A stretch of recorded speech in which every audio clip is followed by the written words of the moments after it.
Thank you very much. It's my great honor to have Giuseppe Conte of Italy. He's a man who's doing a fantastic job.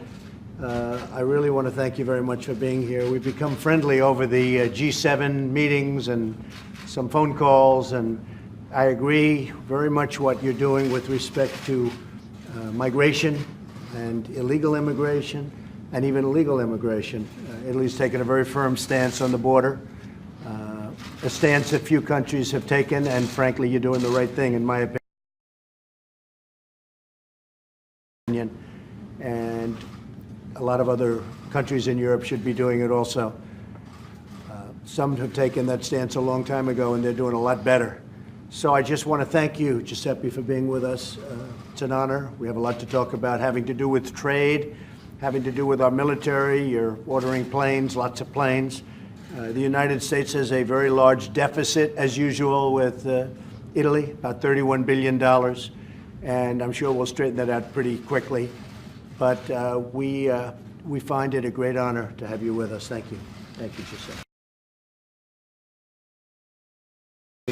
Thank you. It's a big honor for me, of course, and thank you for this kind of invitation. Thank you for your warm hospitality. You'll always be treated warmly. Okay. Thank you very much, everybody. Thank you.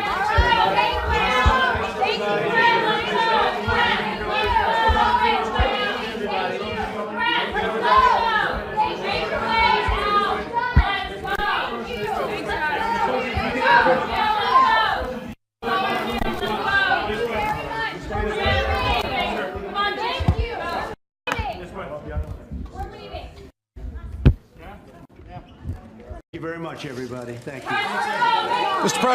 President, if there is no collusion, why does Rudy Giuliani keep saying there is no crime and collusion? Let's go. Mr. President, do you think other countries should not allow children to stay with their parents if they come in illegally? Come on, Jim. Go. We're done. We're leaving.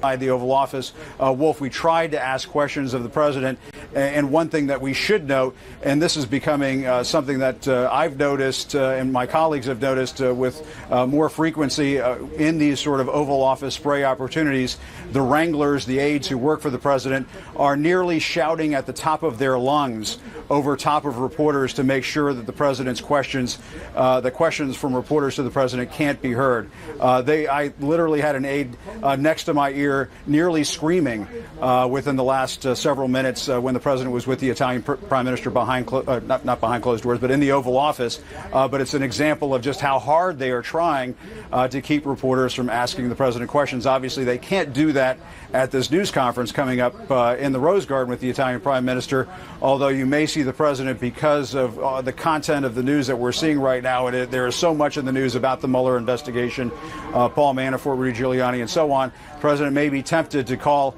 on somebody in the friendly conservative media to lob a softball at him. We've seen them try to do that before, Wolf. It's one of these Q&A sessions, 2 questions from American journalists, 2 questions from Italian journalists. Is that right? That's right. And obviously the president, at some of these 2+2s, one thing that we've noticed is at the very end of them, he'll be tempted. This happened at Chequers with the British Prime Minister, Theresa May. I asked him a question after they were wrapped up taking questions from both sides. And so you may see an attempt from reporters in the Rose Garden to do that as well this afternoon. But obviously, Wolf, when you look at the tweet